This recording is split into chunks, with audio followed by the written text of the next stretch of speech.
Yo, what's up guys? We're about to react to a new video. There are a lot of beautiful, intelligent women in the world, but none of them are on The View. So, we're about to see what Whoopi has to say about Rudy Giuliani. Stick around until the end to hear my thoughts, but first don't forget to like, comment, and subscribe if you're new. Okay, check this out. It couldn't get any better. Yeah. And yet it does. Former New York Mayor Rudy Giuliani did his best to pump up the crowd last night, promising them what he did for New York, Trump will do for America. What'd you think of that? Well, I think he stole that. He stole that speech from Mussolini. Well, I mean, what I remember about, I'm a native New Yorker. What I remember about Giuliani is that he, was sort of responsible for stop and frisk in New York, and all of the black and brown men in New York were harassed for many, many years. But Jed said yesterday that you really liked Giuliani. I did, because what I remember about Giuliani is that before Giuliani, you were afraid to walk around in a lot of parts of New York. And what he did is, I looked up some stats, violent crime rate dropped by 56% during his 8 years, murder down nearly 2/3, robbery down also, 67%, there was a trend. aggravated assault down 28%. Anyone who lived in New York, I'm a New Yorker, I'm from New York, anyone who lives in New York knows that there was a major crime problem before he existed, that when he came in, he cleaned up a lot. And anybody who was here during 9/11, and I was caught up in that too, knew that he unified. He didn't unify. What he did was he was on his way out, and he did what any mayor should have done, which was to say, hold on, I got you, Bloomy. We're going to do this thing. We'll get through this transition together. He's got a lot of nerve. What you did for this country and what you did for a lot of Latino and black Americans, you should be ashamed of yourself. Yeah. You should be ashamed of yourself. I'm sorry. And as a native New Yorker, been here as long as he has, we go up and down in our state, in our city. We go up and down. Crime goes up, crime goes down. I really need you guys to stick along to the back end of this video. I got some crazy things to say. Facts at that. He might have had something to do with it, He took but a lot of it's credit. not. He took all the credit, and it's not all him. And he there were a lot of people. There were a lot of people. Yes, he did. He tramped on a lot of rights. But he also says, and this is my favorite, I took 600,000 people off welfare in New York. Liar. You didn't do that.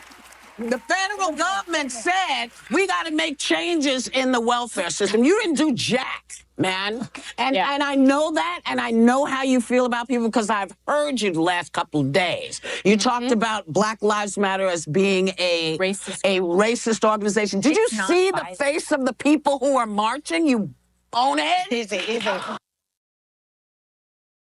Did you see it? Easy, girl. This wasn't just black people. This wasn't just white people. This was a nation of people of all kinds of colors marching to make the country better. And what are you doing? Stirring the pot. Right. Oh, yeah. Oh, please, listen, I give credit where credit is due. I don't mind, a lot of stuff happens, so we don't like all of it.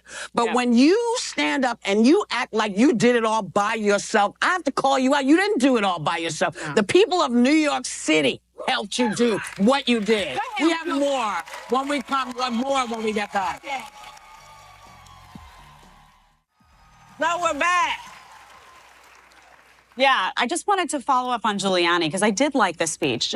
Two things. One thing is, I agree with you. I think under him, New Yorkers did come together. But I think a large part of that was that he supported the police force. The police force at that time felt that he had their back. They felt like they could go out there, do their jobs, and they weren't demoralized. And I think there's a lot of periods in history where a lot of police, not only in New York but elsewhere, felt like no one had their back. I think that was key. And the other thing is, with respect to the speech last night, what I liked about it is the theme of the night was to keep America, or make America safe again.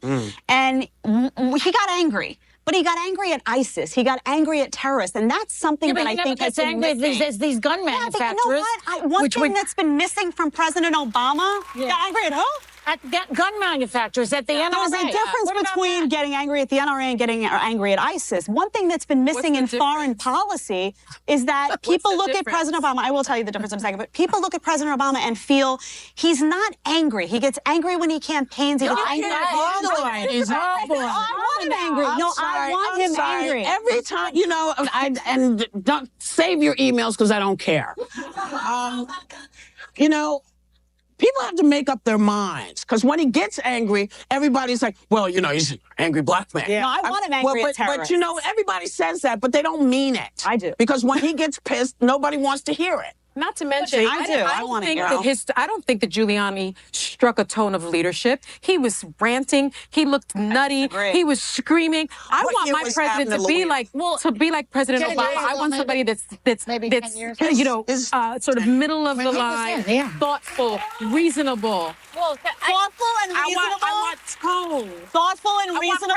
Presidential. No, thoughtful and reasonable does not work with ISIS, though. Thoughtful and reasonable works with us. But you know, Obama has a demeanor that's very comforting to people. He doesn't go berserk. It's also comforting to some people who want to hurt this country. Yeah, it's comforting to Vladimir Putin. But the one it's thing comforting to Iran. Yelling at them is going to do it. Okay, ding ding. The one thing that was really frustrating about watching last night that I found in the climate of our times right now, we needed more of a moderate attitude in regard to mood. And the one thing that I left with after that was this was so angry, so divisive, and it fed off the base of the party, not some of the other people that normally have messages. It's not all to one extreme, but I found they were like when they were calling Obama, oh, he's not even a Christian. They were going after really low-hanging fruit, but it seemed to feed the group there, and it just got so almost like it was a mob mentality. That idiot, so who is Giuliani? There are times he speaks. I didn't like that he went so angry because it fed that. Idiot. I would say, let's look up Bernie Kerik,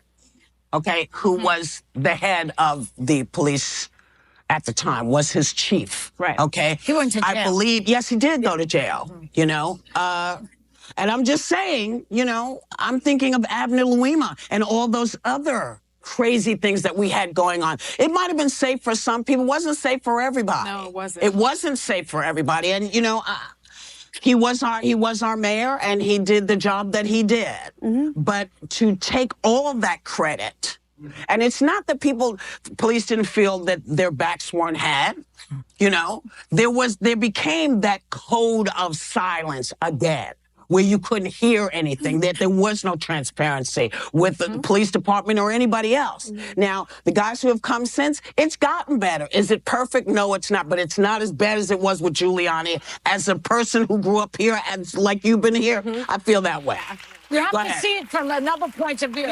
From a non-white person's point of view. It's not the same as a white person's point of view. A white person's point of view? No, it's not. I mean, if you're the victim of police brutality, then you have a different point of view. Absolutely. No, I agree with you. I agree with you. I'm just looking at the stats, and I'm just looking at my own personal experience. But I think it does show that, I mean, we both grew up in New York and had a very different perception and are able to sit at this table and talk about it. My perception of the police has always been great. I grew up with great police officers, which is why I have police officers in my life to this day. But I also know how they were treated by Giuliani. The cops? Yeah. Yeah, they were not thrilled with him. No. They were not thrilled with him or Bernie. But I'm not talking about Bernie because Bernie's not here. Not Bernie Sanders. Another Bernie. Not Bernie Sanders. Not Joyce. When you say Bernie, I think of my Bernie. There are more than one white Bernard. To me. There's only Bernie. All right. So you know what? Wow, you guys. When I say things like this, I lose some of the people in my corner. They like to call me names. Uncle Tom, whatever you want to call me. But Whoopi and Sunny Hostin didn't do anything but play the victim card and race card. Most of the time, people lie, but the numbers and the facts that you can search up online are there, and they don't lie. I honestly think they're just trying to look for people to blame in their debates. None of their debates are based on facts, just strictly emotion, and they just yell, and yell. Let me know what you guys think about the video. Do you agree with Whoopi's take on Giuliani, or do you think she's off base? Personally, I think they're just stirring the pot without any real substance. It's frustrating to see debates that lack factual grounding and just play on emotions. Don't forget to like, comment, and subscribe if you're new. As always, let me know what you want me to react to next. We're out.